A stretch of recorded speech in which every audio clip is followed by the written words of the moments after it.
ఏపీలో అంగన్వాడీలపై కూటమి సర్కార్ అత్యంత అమానుషంగా ప్రవర్తించింది. విజయవాడలో ధర్నాకు దిగిన అంగన్వాడీలను రాత్రి తీవ్రంగా వేధించింది. పోలీసులతో అణగదొక్కేందుకు చంద్రబాబు ప్రభుత్వం ప్రయత్నించింది. అంగన్వాడీల శిబిరం వద్ద రాత్రంతా కూడా కరెంట్ కట్ చేయించింది. అంగన్వాడీల శిబిరాన్ని పోలీసులు ధ్వంసం చేశారు. టెంట్లు పీకేసి కుర్చీలు విరక్కొట్టేసి దారుణంగా వ్యవహరించారు.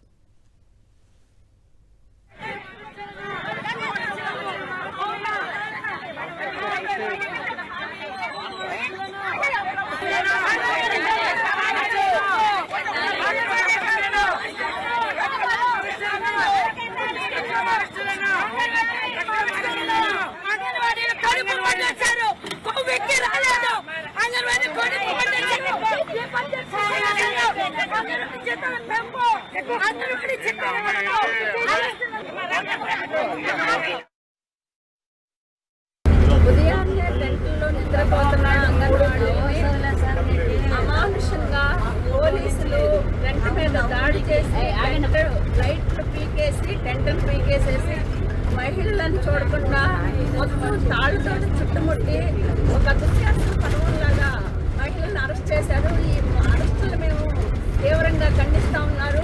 అరెస్టులతో ఉద్యమాలు ఆగవు అని చెప్పేసి చంద్రబాబు నాయుడు గారికి మేము చెప్పదలుచుకున్నాం.